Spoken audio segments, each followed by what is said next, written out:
శ్రీ గురుదత్త. జై గురుదత్త. శ్రీ మహాగణాధిపతయే నమ. శ్రీ సరస్వత్యై నమ. శ్రీపాదవల్లభాయ నమ. ఆధ్యాత్మిక బంధువులకి, దత్తబంధువులకి, అంతమందికి కృతజ్ఞతాపూర్వక అభివందనాలు తెలియచేసుకుంటూ, ఇవాళ మనం సమర్థ రామదాసుల వారి యొక్క దివ్య లీలాల వైభవంలో 38వ రోజు మనం స్మరణం చేసుకుంటున్నాం. ముందుగా విఠల బాబా వారి పాదపద్మాలకి, మాతా నిరంజనానంద మాతాజీకి శిరస్సు ఉంచి నమస్కారం చేసుకుని ఇవాళ లీలా వైభవంలో మనం స్మరణం చేసుకుందాం. ఇవాళ జన్మస్థాన మహిమని అంటే ఏమిటంటే, సమర్థుల వారు తెలియజేసేది ఏమిటంటే, మానసికంగా నీకు నాకు ఈరోజు కాశీక్షేత్ర దర్శనం కలగబోతోంది అని చేతులు జోడించి కాశీక్షేత్ర అధిదేవతలందరినీ ఒక్కసారి స్మరించుకుని నిత్యానంద స్వాముల వారు విద్యాసాగరుడికి ఇవాళ లీలావైభవాన్ని చెప్తున్నారు. కొండలలోని కోణంలోని తిరుగుతూ ధర్మ ప్రబోధానికి అప్పుడప్పుడు జనావాసాలలోకి తిరుగుతున్నటువంటి సమర్థుల వారు శివాజీ కోరికపై సజ్జనగడ కోటలో కొంతకాలం ఉన్నారు. ఆ సమయంలో మఠంలో నిత్యం ఉదయం సాయంత్రం పూజలు, భజనలు, సద్గోష్ఠి జరుగుతూ ఉండేవి. ఒకరోజు సంకీర్తన తర్వాత సద్గోష్ఠి చేస్తూ ఉంటే సందర్భానుసారంగా పురాణ ఇతిహాసాల్లోని మధురమైనటువంటి ఘట్టాలను వివరిస్తూ ఉంటున్నటువంటి సందర్భంలో గంగానదీ మహత్యం, కాశీక్షేత్ర ఔన్నత్యం చెప్పవలసి వచ్చినటువంటి సమయం వచ్చింది. కాశీక్షేత్రం గురించి ఎందరో ఎన్నో పురాణాల్లో వర్ణించి ఉన్నారు. సూత మహర్షి సౌనకాదులకు చెప్పింది, కాశీక్షేత్రం ఈశ్వరుడికి ఎంతో ప్రీతికరమైనది, పరమపావని అయినటువంటి గంగానది ప్రవహిస్తోంది. భగీరథుడు సూర్యవంశపురాజు ఘోరమైన తపస్సు చేసి ఆకాశగంగని ప్రసన్నం చేసుకుని పాతాళంలో ఉన్నటువంటి తన తాత ముత్తాతలకి సద్గతి కలిగించడం కోసం ఆమెను భూమిపైకి రావాలని అర్థిస్తే, అప్పటికే సగర కుమారులంతమంది పాతాళంలో ఉన్నటువంటి కపిల మహర్షి ఆశ్రమంలో భస్మరాసులై ఉండిపోయారు. వాళ్ళు ఆ భస్మరాసులపై ఆకాశ గంగా జలాల్ని ప్రవహింపజేస్తే గాని వాళ్ళకి సద్గతులు కలగవని వశిష్ఠులు వారు చెబితే, భగీరథుడు కఠినమైనటువంటి తపస్సు చేసి గంగామాతని ప్రార్థించాడు. గంగామాత ఆకాశం నుంచి నేను భూమిపైకి దుమికితే భూమి నా ప్రచండ వేగాన్ని తట్టుకోలేదురా, దీనివలన సృష్టిలో జీవులన్నిటికీ అపకారం జరుగుతుంది సుమా, కాబట్టి నన్ను ఆపగలిగినటువంటి సమర్థుడు కోసం ప్రార్థించమని అడిగింది. భగీరథుడు బ్రహ్మని ప్రార్థిస్తే, బ్రహ్మదేవుడు దీనికి తట్టుకునే శక్తి మాకెవరికి లేదు, ఈశ్వరుడై దానికి సమర్థుడు, కాబట్టి ఈశ్వరుడు నువ్వు వేడుకో అని ఉపాయం చెప్పేశాడు. భగీరథుడు వెంటనే ఈశ్వరుని ప్రార్థిస్తే ఆయన అందుకు అంగీకరించాడు. బోడాశంకరుడు కదూ. వెంటనే భగీరథుడు గంగామాతను ప్రార్థించాడు. గంగామాత వెంటనే ప్రచండ వేగంతో భూమిపైకి వచ్చేసింది. లోక కళ్యాణకారకుడైనటువంటి ఈశ్వరుడు తన జటాజుటం భూమి అంతటికి కూడా పరిచి గంగామాతను తన జటాజుటంలో బంధించేశాడు. అప్పుడు తన పితృదేవతలకు సద్గతి కల్పించడానికి గంగని ప్రసాదించమని ఈశ్వరుణ్ణి వేడుకుంటే, తన జటన యొక్క దాన్ని పై పెరికి అతనికిచ్చి, నీ వెంట గంగ ఎక్కడి వరకు రాగలదో అక్కడి వరకు తీసుకువెళ్ళమని అనుగ్రహించాడు. ఆ భగీరథుడు వెంట గంగామాత సాగరంలో ప్రవేశించి సాగరంలాగా పాతాళంలో ఉన్నటువంటి అతని పితృదేవతల భస్మరాశులపై ప్రవహించి వారికి సద్గతులు కలిగించింది. అందువలన గంగామాత త్రిశక్తి స్వరూపంగా కీర్తించబడింది. నారాయణ పాదంలో జననం, బ్రహ్మదేవుని సంకల్పంలో ఈశ్వరుడి శిరస్సుని అలంకరించడం కలిసి త్రిమూర్తుల కలయికలో గంగ త్రిశక్తి స్వరూపమైంది. అంతేకాదు త్రిపదగామిని అని కూడా అంటారు గంగామాతని. అందుచేతనే మన వాళ్ళు ఎవరైనా చనిపోతే వారికి దహనక్రియ జరిపించిన వారికి అస్థికలు గంగలో కలుపుతూ ఉంటారు, వాళ్ళకి సద్గతి కలుగుతుందని. గంగా నదీ తీరంలో అనేకమైనటువంటి దివ్యక్షేత్రాలు ఉన్నాయి. అందులో తీర్థరాజమైనటువంటి కాశీక్షేత్రం చాలా మహామహిమాన్వితమైనటువంటి కాశీక్షేత్రం విరాజిల్లుతున్నది. క్షేత్రాది దైవం విశ్వనాథుడు. ద్వాదశ జ్యోతిర్లింగాల్లో ముఖ్యమైనటువంటిది. అష్టాదశ శక్తిపీఠాల్లో ఒకటైనటువంటి మాత విశాలాక్షి ఇక్కడ కొలువై ఉన్నది. క్షేత్రపాలకుడుగా కాలభైరవుడు ఉంటే ఆ క్షేత్ర దర్శనం ఎంతో పుణ్యవంతులకు మాత్రమే లభిస్తుంది. ఒకవేళ పాపాత్ములైన కాశీక్షేత్రాన్ని దర్శిస్తే పుణ్యవంతులవుతారు. గంగా నదిలో స్నానం చేత పాప నిర్మూలన అవుతుంది. క్షేత్రపాలకుడైనటువంటి కాలభైరవుని దర్శనం ఎంతో పుణ్యప్రదం. కాలభైరవ స్వామి తన చేతలో ఉన్నటువంటి నెమలి ఈకల చీపురుతో భక్తుల పాపకర్మలని నివారిస్తాడు. కర్మల తొలగటం చేత ప్రతి వాళ్ళకి కాలం అనుకూలించి సుఖశాంతులు కలుగుతాయి. కాలభైరవ స్వామి అంటే కాలస్వరూపమే. కాలానికి ఆద్యంతం లేవని, కాలమే సృష్టి స్థితిలయాలకి మూలమని మహర్షులు తపస్సుతో తెలుసుకున్నారు. ఎంతటి వారికైనా కాలానికి వసులు కాక తప్పదు కదూ. కాబట్టి అందుచేత జన్మలో ఒకసారైనా కాశీక్షేత్ర దర్శనం చేయాలని పెద్దవాళ్ళు చెప్తూ ఉంటారు.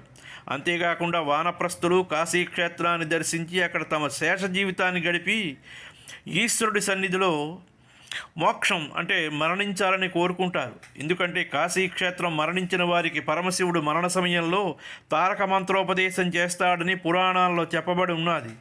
ఇంకా సాధువులు, సంతులు, సన్యాసులు కాశీక్షేత్రంలో దీర్ఘకాలం ఎంతో కాలం నుంచి నివసించి జప తప అనుష్ఠానాలు ఆచరిస్తూ ఉంటారు. కాశీలో చేయబడినటువంటి సత్కార్యాలు కోటి రెట్లు ఫలితమని చెప్పబడింది. అక్కడ మరణించినటువంటి పుణ్యాత్ముడే కాక పాపాత్ముడు కూడా జంతువులైనా కూడా ఈశ్వరుల్లో ఐక్యం అవుతారు. వారికి పునర్జన్మలు ఉండవు అని పురాణంలో చెప్పబడింది. సూతమహాముని చెప్పినటువంటి ఈ క్షేత్ర మహిమ గురించి చెప్పాను. కాబట్టి ఈ క్షేత్రంలో అన్నపూర్ణమాత ఉన్నది. యాత్రికులకు అన్నానికి కొరత ఉండదు. ఇక్కడ అనేక మంది శ్రీమంతులు, మహారాజులు కాశీలో అన్నదానం చేస్తే కోటి రెట్లు ఫలం ఇస్తుందని నిత్యాన్నదాన సత్రాలెన్నో కట్టించారు ఇక్కడ. అందుచేత ప్రయత్నపూర్వకంగా కాశీ యాత్ర 4 ఆశ్రమాలు వారు చేయాలని సమర్థులు వారు సుదీర్ఘంగా వర్ణించి తెలిపారు. అందరూ కాశీక్షేత్రం గంగానది స్నాన విశేషాలు ఆలకించి విని సంతోషంతో మనసులు శరీరాలు పులకించుతూ ఉంటే గురుదేవులు హారతినిచ్చి నమస్కారం చేసుకుని బయటకు వచ్చేశారు. ఆ శిష్యుల్లో ఒకడు మన గురుదేవులు సూచించిన ప్రకారం మనం కాశీక్షేత్ర చేయాలని చెప్పినట్లు వినిపిస్తోంది. ఎంతో పుణ్యవంతులైతే గాని ఆ క్షేత్ర సందర్శనం లభించదన్నారు. సమర్థుల తాలూకా ఇచ్చ అంటే కృప ఉంటే మనం నిజంగా పుణ్యవంతులు అవుతాము అంటే మరొక శిష్యుడు గురుదేవుల అనుమతి తీసుకుని కాశీయాత్ర చేద్దాము అన్నాడు. మరొక శిష్యుడు మన గురుదేవులు కూడా మనతో రమ్మని ప్రార్థిస్తే వారు యాత్ర చేసిన వారు కాబట్టి మనకి మార్గక్లేశం కూడా ఉండదు. మార్గదర్శి అయి ఉండి అన్నీ కూడా మనకి అన్ని విషయాలు అక్కడ బోధిస్తారు అన్నాడు. ఈ ఆలోచన అందరికీ అంగీకారమైంది, సమ్మతమైంది, సంతృప్తిగా ఉంది. అందరూ కలిసికట్టుగా గురుదేవుల దగ్గరికి పోయి నమస్కారం చేసి, అయ్యా మాదో విన్నపం అంటే సమర్థులు వారు అన్నారు. ఏమిటి కావాలరా చెప్పండి అన్నారు. మీ ప్రవచనం శ్రవణం చేసిన తరువాత విన్న తర్వాత మా అందరికీ కూడా కాశీక్షేత్రం యాత్ర చెయ్యాలి అనేటువంటి కుతూహలం మాలో ఏర్పడింది. మీరు అనుమతిస్తే తప్పనిసరిగా వెళతాం అంటే దానికేముంది, దివ్యంగా వెళ్ళి దర్శించుకుని రండిరా అన్నారు. అయ్యా మేము ఒక్కడమే వెళ్ళడం కాదు, మేము అందరం వెళ్ళడం కాదు, మాతో పాటు కూడా మీరు కూడా దగ్గరుండి యాత్ర చేయిస్తే మాకు మార్గదర్శనం కలుగుతుంది అని మా సంకల్పం. ఇది మా నివేదన. మీ బిడ్డల కోరిక తప్పనిసరిగా తీరుస్తారు అని మా నమ్మకం అని సవినయంగా విద్యార్థులు భక్తులు చెప్పారు. సమర్థుల వారు అదెలా కుదురుతుందిరా, నేను సజ్జనగడని విడిచిపెట్టి వస్తే శ్రీరామచంద్రమూర్తి తాలూకా నిత్య సేవలు ఆగిపోవురా? అందుకు మీలో ఎవరైనా ఇక్కడ ఉండి నిత్య నైవేద్యాలు సేవల బాధ్యతని తీసుకోవడానికి ఎవరైనా తీసుకుంటారా? నేను మీతో అప్పుడు కాశీకి వస్తాను అన్నారు. వాళ్ళు మదనపడి చర్చించుకుంటున్నారు. ఎవరు ఆశ్రమంలో ఉండడానికి ఇష్టపడలేదు. కళ్యాణ్ కానీ ఉద్ధవుడు కానీ ఇక్కడే ఉంటే బాగుండేదేమో అనిపించింది.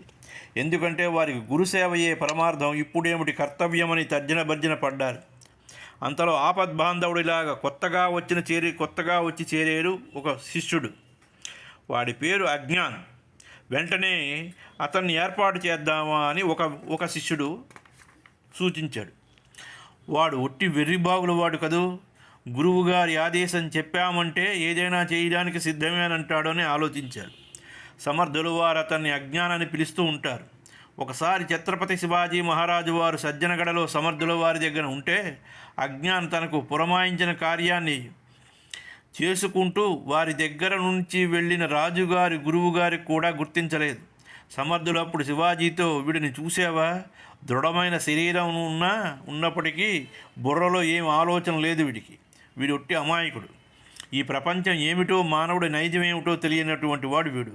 ఎంతసేపు నా దగ్గర ఉండాలని నేను ఆదేశించిన కార్యాలు చేయడమే తపన పడతాడు తప్ప. అందుకే వీడికి నేను అజ్ఞానం అని ముద్దుగా పిలుస్తూ ఉంటాను. ఏమాత్రం రోషం, పౌరుషం, ఏ కోపం, తాపం వీడి దగ్గర లేదు.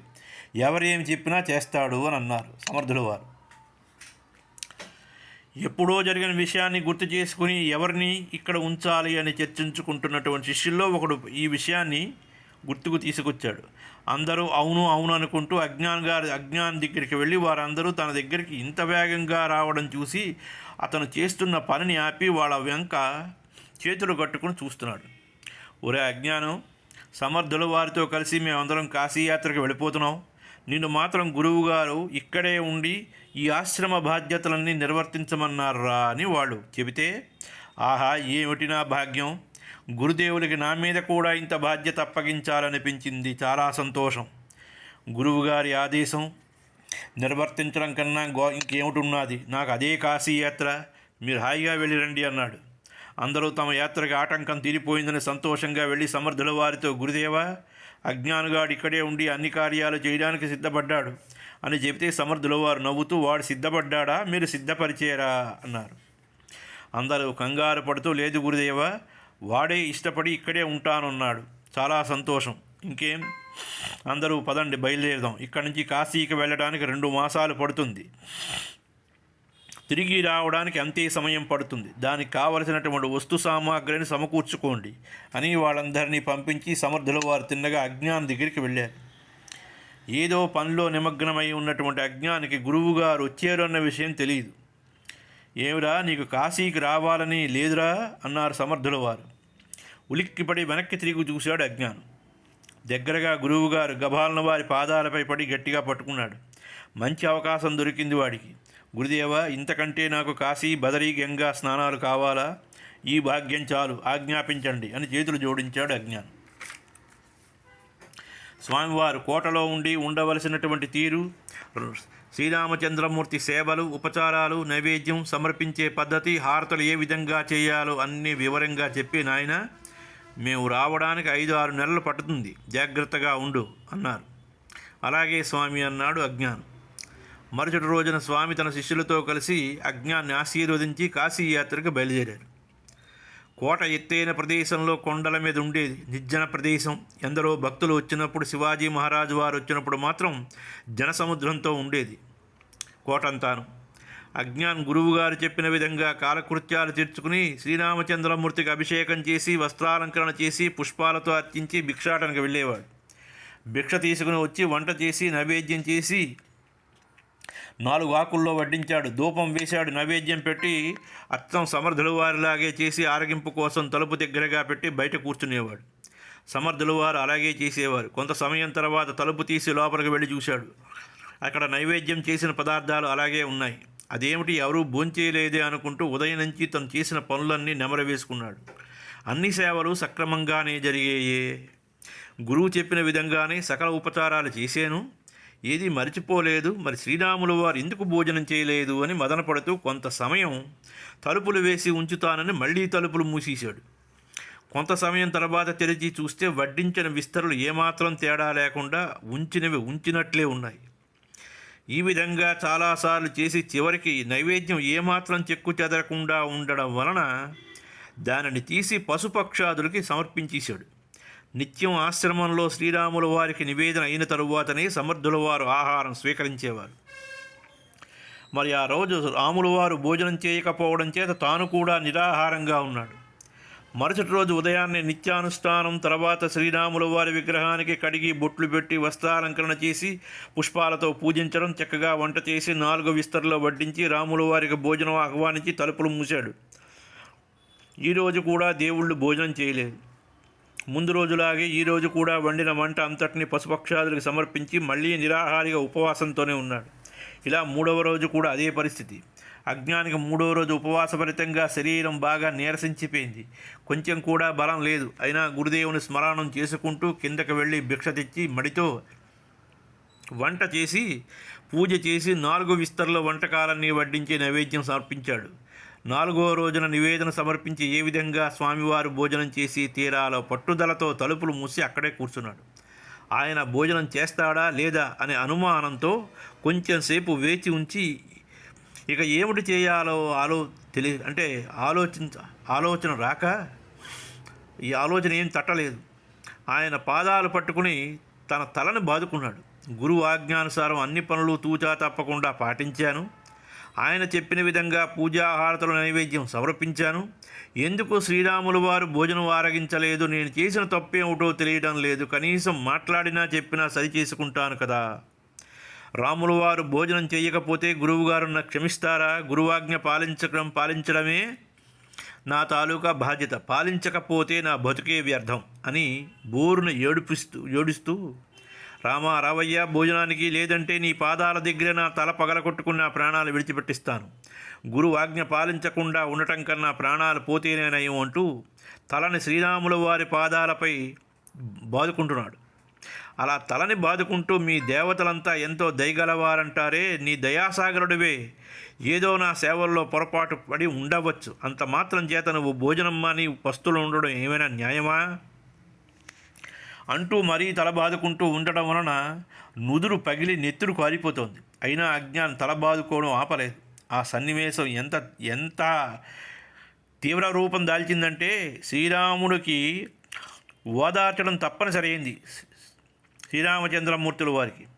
వెంటనే రాముల వారు తన చేతిని అడ్డు పెడుతూ, ఒరే నాయన ఆగురా అని సాక్షాత్తు శ్రీరామచంద్రమూర్తి తన దివ్య హస్త స్పర్శ చేత రక్తస్రావం ఆగిపోయింది. 3 రోజులు ఉపవాసంతో నీరసించినటువంటి శరీరం 2 ఇంతల బలాన్ని పుంజుకుంది. అజ్ఞాన్ లేచి 4 దిక్కులా ఒక్కసారి చూశాడు. ఎవరూ లేరక్కడ. ఇప్పుడు వినిపించిన మాటలు తన ఎదుట ఉన్న విగ్రహంలోంచే వచ్చాయని గ్రహించాడు. దివ్య స్పర్శ మాత్రం ఎంతో సంతోషాన్నిచ్చింది. చేతులు జోడించి నమస్కారం చేస్తూ వచ్చి భోజనం చేయండి స్వామి అన్నాడు. దానికి శ్రీరాముల వారు దేవుడు ఎక్కడైనా భోజనం చేస్తాడా అని అడిగారు. అందుకు అజ్ఞానం, దేవుడు ఎక్కడైనా మాట్లాడతాడా? మరి ఇప్పుడు మీరు ఎందుకు మాట్లాడటం లేదా? అలాగే భోజనం కూడా చేయండి అన్నాడు. శ్రీరామచంద్రమూర్తి వారి ఆశ్చర్యంతో వాడిని చూస్తూ వాడి సమయస్ఫూర్తికి ప్రసన్నులయ్యారు. అజ్ఞాన్ మూఢభక్తికి మెచ్చి వెంటనే ప్రత్యక్షమై విస్తరం ముందు కూర్చుని భోజనం చేయడానికి ఉపక్రమిస్తూ ఉంటే, అదేమిటి స్వామి, వాళ్ళ 3 రాకుండానే మీరొక్కడే వచ్చి స్వీకరిస్తారా అన్నాడు. ఇక్కడ మీ 4కి 4 విస్తర్లు వడ్డన చేశాను, వాళ్ళను కూడా రమ్మనమ్మని చెప్పండి అని ప్రార్థించాడు. ఇంకా తప్పదని శ్రీరామచంద్రుల వారు తతిమా వాళ్ళ వైపు ఆదేశంగా చూశారు. వాళ్ళ 3 వెంటనే రూపం ధరించి భోజనానికి ఆసీనులయ్యారు. భోజన కార్యక్రమం మొదలైంది. నైవేద్య సమయంలో సమర్థుల వారు వింజామర సేవ చేయటం అజ్ఞాన్కు జ్ఞాపకం వచ్చింది. సేవ ప్రారంభించాడు. సీతాలక్ష్మణ హనుమస్సమేతంగా శ్రీరాములు వారు ఆ నైవేద్యాన్ని ఆరగించారు. చివరిగా వాళ్ళందరితోనూ ముఖ్యంగా శ్రీరాములు వారితో ఇలా అన్నాడు, స్వామి, ప్రతిరోజు నైవేద్యం తయారు కాగానే మిమ్మల్ని ఆహ్వానిస్తాను. నన్ను ఇబ్బంది పెట్టకుండా వెంటనే వచ్చి భోజనం చేసి వెళ్ళండి. మఠ నిర్వహణ, మీ పూజాధికాలు, భిక్షాటన, వంట, తతిమా పనులన్నీ సమయం చాలా వేగంగా గడిచిపోతుంది. ఏ సేవలో లోపం జరిగినా గురువు ఆజ్ఞ ధిక్కరించిన పాపం నాకు వస్తుంది. అందువలన మీరు నన్ను ఇబ్బంది పెట్టకుండా పిలిచిన వెంటనే వచ్చి భోజనం చేసి వెళ్ళిపోండి. ప్రతిరోజు తలబాదుకోవాలంటే నా వల్ల కాదు అని ఒక విధమైనటువంటి విన్నపం విన్నవించాడు. ఖచ్చితంగా అన్నాడు అజ్ఞాన్. అతని భక్తికి అమాయకత్వానికి సంతోషించినటువంటి శ్రీరాములు వారు అభయం ఇచ్చి అంతర్ధానం అయ్యారు. ఎంతటి అదృష్టవంతుడో చూడండి. శ్రీరామచంద్రుల వారు సీతాలక్ష్మణ హనుమస్సమేతంగా ఆ రోజు నైవేద్యం స్వీకరించి అదృశ్యమైనటువంటి తరువాత అజ్ఞానికి ఇచ్చిన మాట ప్రకారం ప్రతిరోజు వచ్చి నైవేద్యం ఆరగించి వెళుతున్నారు. వారిని రోజూ చూస్తుండటం, సపరిచర్యలు చేసి కొసరి తినిపించటం, వారితో ఇష్టాగోష్ఠిగా సంభాషించడం వలన అజ్ఞానికి వారితో కొంచెం చనువు పెరిగింది. ఈ విధంగా దగ్గర 20 రోజులు గడిచాయి. ఒకరోజు యథావిధిగా పూజాధికారులు నిర్వహించే నైవేద్యం ఉంచిన తర్వాత శ్రీరామచంద్ర ప్రభువును ఆహ్వానించాడు. ఆహ్వానం అందినదే తడవుగా వాళ్ళంతమంది వచ్చి ప్రత్యక్షమయ్యారు. అందరినీ భోజనానికి ఆహ్వానించి వాళ్ళు సుఖాసీనులై భోజనం ఉపక్రమిస్తుండగా అజ్ఞానం వేవనతో విసురుతూ ఉంటే ఈ విధంగా సంభాషించాడు. ఏమిటని? దేవతలందరూ అపారమైనటువంటి కరుణతో కలిగి ఉంటారు, భక్తులను ఎటువంటి కష్టం నుంచైనా కాపాడుతారని మా గురువుగారు చెప్తూ ఉన్నారు, పదే పదే చెప్తున్నారు. కానీ అది నిజమేనా అని ఇప్పుడు సందేహం కలుగుతున్నది నాకు. వారు చెప్పినటువంటి దయాగుణం కొంచెం కూడా కనిపించడం లేదు అన్నాడు. భోజనం చేస్తున్నటువంటి శ్రీరాముల వారు వారి పరివారం ఆశ్చర్యపోయారు. లక్ష్మణస్వామికి చాలా కోపం వచ్చింది. కానీ శ్రీరామచంద్రమూర్తి, సరే ఇంతకీ ఏమిటైందిరా, ఎందుకు ఇలా అన్నావురా అన్నారు. సర్వహృదయాంతరవర్తి అయినటువంటి ఆయనకు తెలియనిది ఏమిటున్నది? తమను అమాయకత్వంగా నిర్బంధించకపోవచ్చున్న విషయం కూడా శ్రీరామచంద్రమూర్తికి అవగతమే కదా, తెలిసిన విషయం కదూ. లీలానాటకంలో మరో ఘట్టానికి నాంది కాబోలు. అతని చేతనే దాన్ని ప్రారంభింపజేసి రక్తి కట్టించాలనుకున్నాడు. అందువల్లే అజ్ఞానం ఈ విధంగా ప్రశ్నించాడు. ఈ అజ్ఞానం తన ధోరణిలో తాను ఇలా అంటున్నాడు. శ్రీరామ, నువ్వు అడిగావు కాబట్టి ఆశ్రమ సాంప్రదాయాలు, సమర్థుల వారి ఆజ్ఞలు చెబుతున్నాను. శ్రమించిన వారికి మాత్రమే ఆహారం, కనీసం చిన్నదైనా పెద్దదైనా పనిచేసిన వారికి ఆహారం ఇవ్వాలని, శ్రమ చేసిన వారే తినాలని మా అందరి ఒక నియమం పెట్టారు సమర్థుల వారు. కోటకి గురుదేవులు దర్శించడానికి వచ్చిన వారు కూడా ఏదో ఒక పని చేసి ప్రసాదం తిని వెళుతూ ఉంటారన్నాడు. అయితే ఇప్పుడు ఏమిటి చేయమంటావురా అన్నారు సాక్షాత్తు శ్రీరామచంద్రమూర్తి. దానికి జవాబుగా, అసలు మీకెందుకు ఇంత కఠినాత్ములయ్యా? పాపం ఒక్కడే ఉదయం నుంచి సాయంత్రం వరకు కష్టపడుతున్నాడే అనే జాలి అనేది లేదా మీకు? నేను ఒక్కడిని ఇంత కష్టపడుతున్నానే, ఈ కొండ దిగి కిందకి వెళ్ళి స్నానం జపాదులు ముగించుకొని భిక్షాటన చేసి నీరు తీసుకుని పైకి వచ్చి తరువాత దేవాలయం శుభ్రం చేసి మీ అందరికీ అభిషేకాలు, అర్చన, అలంకారాలు చేయాలి. ఆ తర్వాత వంట చేసి నైవేద్యం పెట్టాలి. సరిగ్గా సమయానికి వచ్చి చక్కగా భోజనం చేసి వెళ్ళిపోతారు మీరు. అయ్యో, పిల్లడు ఒకడే ఇన్ని కష్టాలు పడుతున్నాడు కదా అని తోచిన సాయం తీయడానికి మీకు ఏమైనా దయ ఉందా? నేను అంటున్నానని కాదు, కానీ కొంత సాయం చేస్తే పనికి పని, అలాగే సహాయానికి సహాయం చేసినట్లు అవుతుంది కదా స్వామి అన్నాడు. వాడి మాటలు విన్నటువంటి శ్రీరామచంద్రమూర్తి ముచ్చటపడుతూ సూచనప్రాయంగా ఆంజనేయ స్వామి వారి వైపు చూశాడు. ఆంజనేయ స్వామి వారి సంజ్ఞని అర్థం చేసుకుని, సరే చెప్పు, ఏ పని చెయ్యమంటావురా అజ్ఞానం? ఆయన చూస్తూ, భలే బాగా అడిగేవే, ఉన్న వాళ్ళందరిలోపు బలిష్ఠుడివి నువ్వే, కాబట్టి కిందకి దిగి కర్రలు తీసుకురావడం, అభిషేకానికి ఇతర అవసరాలకు చాలినంత నీరు తేవటం, ఈ 2 పనులు మాత్రమే నువ్వు చేయి చాలు అన్నాడు అజ్ఞానం ఆంజనేయ స్వామి. సరే, సమస్య తీరిది కదా, ఊపిరి పీల్చుకుని భోజన కార్యక్రమం కొనసాగిస్తున్నారు. అంతలో లక్ష్మణస్వామి, నేనేమిటి చేయాలి చెప్పురా అన్నారు. లక్ష్మణుడు చూస్తూ, నువ్వు ఆశ్రమాన్ని శుభ్రం చేస్తే చాలు నాకు. సాక్షాత్తు ఈ భూమండలాన్ని తన పడగలపై మోసే ఆయన మహావిష్ణువుకి పానువుగా అమరినటువంటి ఆదిశేషుని సేవలకు శ్రీరాముడే బదులు తీర్చడానికి మరుజన్మలో తమ్ముడుగా కృష్ణునిగా అవతరించవలసి వచ్చింది. అటువంటి లక్ష్మణస్వామిని ఆశ్రమాన్ని తొడవమన్నాడు అజ్ఞానం. తప్పకుండా తప్పుతుందా రాములు వారి ఆజ్ఞ, పాలించి తీరాలి, సోదర ధర్మం, సరే అని అంటూ తల ఊపాడు లక్ష్మణుడు. ఇక నా వంతేమిటిరా అని ఆదిలక్ష్మి అవతారమైనటువంటి సీతమ్మ తల్లి ప్రశ్నించింది. అమ్మా, నువ్వు సుకుమారివిలే, బరువైన పనులు ఏ విధంగా నీకు నేను చెప్పను.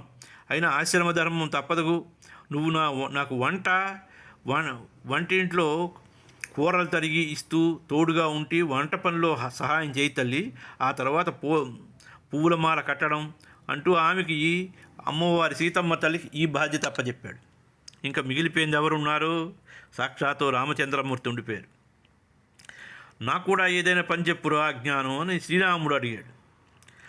అప్పుడు ఆ ప్రశ్న వింటూనే అజ్ఞానం, ఇన్ని తిప్పలు నీ గురించే కదయ్యా స్వామి, అసలు మా గురువుగారు నామం చేయించినా, పూజలు చేయించినా, మంత్రోపదేశం చేసినా అవన్నీ నిన్ను ప్రార్థించి నీ కరుణ పొందడానికే కదా, అటువంటి నీ చేత ఏ పని చేయించాలి అని అడిగావు. పైగా దేవుడివి కాబట్టి నీ మాట కాదనలేక నీకు కూడా ఒక పని చెప్తాను, అదేమంత పెద్ద కష్టమైంది కాదులే. ఈ ఆలయంలోనున్న విగ్రహాలను శుభ్రంగా కడిగి బొట్లు పెట్టి వస్త్రాలంకరణ చేసి పువ్వులు పెట్టి దీపారాధన చెయ్యి. తర్వాత నేను ధూపం వేసి నైవేద్యం పెడతానన్నాడు. చూడండి, బాధ్యతలన్నీ అప్పచెప్పేశాడు. చక్కగా వంట వండి వచ్చి నైవేద్యం పెడతాట అజ్ఞానం. కుతూహలాన్ని ఆపుకోలేక ఆంజనేయులు వారు అన్ని పనులు మాకు అప్పచెప్పి, ఇక నువ్వు చేసే పని ఏమిటిరా? అందుకు సమాధానంగా, భలే వాడివయ్యా, నేను చేసే పని ఏమిటి అని అడుగుతావా? నేను భిక్షాటన చేసుకుని వంట చేసేది నేనే కదయ్యా అన్నాడు అజ్ఞానం. మరుసటి రోజు నుంచి ఎవరికి వారు తమ పనులు చకచకా చేసుకుంటున్నారు. హనుమంతులు వారు కట్టెల్ని నీరు తీసుకొస్తూ, ఇది శ్రీరామ సేవ అంటే ఆయన భోజనానికి గాను సేవ చేసే భాగ్యం నాకు లభించింది కదా అని మనసులో సంతోషిస్తున్నాడు ఆంజనేయుడు. లక్ష్మణస్వామి ఏనాడో త్రేతాయుగంలో రామావతార సమయంలోనే కదా నేను సేవించింది, ఈ రోజున ఈ భక్తుడి పుణ్యమా అని నాకు మళ్ళా మహావిష్ణువు సేవ లభించింది అని సంతోషంతో పురమాయించిన పని చేసుకుంటున్నాడు. ఇక సీతమ్మ తల్లి అమ్మ సంగతి చెప్పక్కర్లేదు. పతివ్రతా శిరోమణి అమ్మలగన్న అమ్మవారు వంటింట్లో కూర్చున్న నేను మహారాణిగా ఉన్నప్పుడు కూడా దొరకనటువంటి ఇంతటి అవకాశం ఈ రోజున ఈ అమాయకుడి వల్ల నాకు కదా కలిగింది అంటూ రాముల వారి కైంకర్యానికి శ్రమిస్తున్నాను. ఈ లీలా నాటక సూత్రధారి అయినటువంటి శ్రీరాములు వారి వినోదంగా అన్నీ చూస్తూ తన పనిని తానే చేసుకుంటూ ఉన్నారు. ఎవరికి వారు తమ శరీరాన్ని శుభ్రం చేసుకుంటే సేవ కాదు, ఇతరుల శరీరానికి చేస్తేనే సేవ అనబడుతుంది. ఇతరుడు నాకు ఆ సేవాభాగ్యాన్ని కలిగించాడని సంతోషంగా ఆ 4 విగ్రహాలు కడిగి అలంకారం చేస్తున్నారు శ్రీరామచంద్రమూర్తుల వారు. దయతో భిక్ష సమృద్ధిగా దొరుకుతున్నది. సునాయాసంగా రోజులు గడిచిపోతున్నాయి. దగ్గర 2 నెలల కాలం పూర్తయింది. అంతలో ఒక రోజున ఈ విధంగా జరిగింది. యథావిధిగా యజ్ఞాను వంట పూర్తి చేసి నైవేద్యాన్ని సిద్ధం చేశాడు. అందరికీ విస్తరలో వడ్డన పూర్తయింది. ఆ రోజు విశేషంగా పాయసం చేశాడు. అందరూ భోజనానికి కూర్చున్నారు. ఇక ప్రారంభించబోతుండగా అజ్ఞాన్ బోరున ఏడవడం మొదలుపెట్టాడు.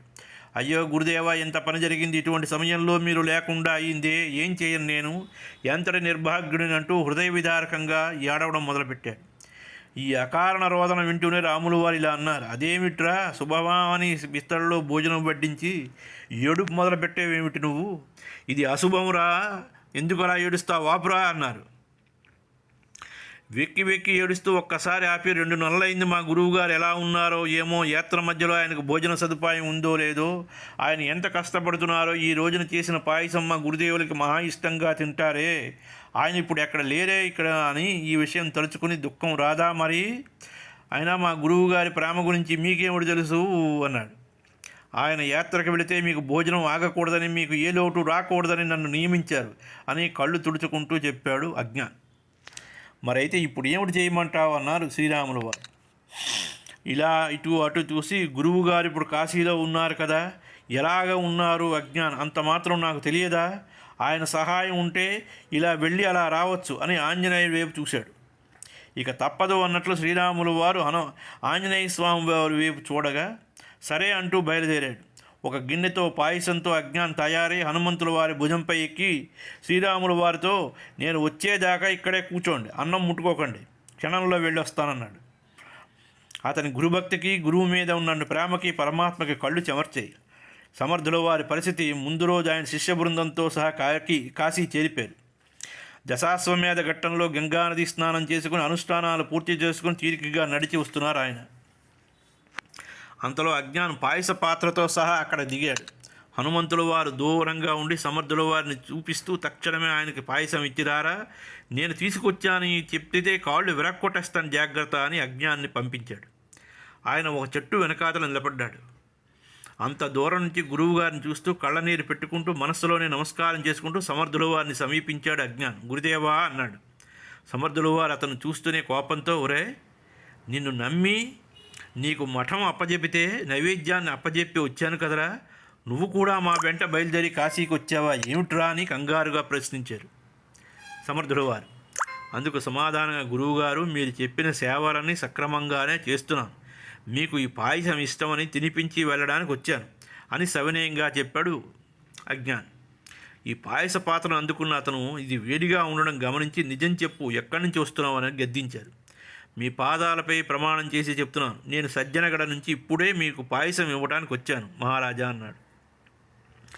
ఎంత శీఘ్ర ప్రయాణం చేసినా 2 నెలల కాలం పట్టే ఈ దూరాన్ని ఎలా ప్రయాణించొచ్చావురా అని అడిగారు. వేరే దారి లేక వృక్షం వెనక నిలబడ్డ హనుమంతుల వారిని చూపించాడు అజ్ఞాన్.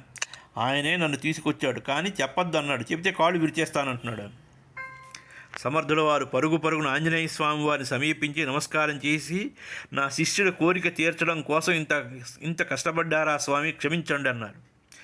రామదాస, నా కష్టం ఏముందిలే, సజ్జనగడలో ఆశ్రమంలో శ్రీరామచంద్రమూర్తుల వారి కష్టం ఏమి చెప్పమంటావు, నీ శిష్యుడు మా అందరి చేత బండ చాకరీ చేయిస్తున్నాడు, నీ యాత్ర ముగించుకుని త్వరగా రా, మా చెర శ్రీరాములు వారి చెర విడిపించవయ్యా అంటూ అజ్ఞాని భుజాన్ని ఎక్కించుకుని తిరుగు ప్రయాణం అయిపోయాడు హనుమంతుల వాడు.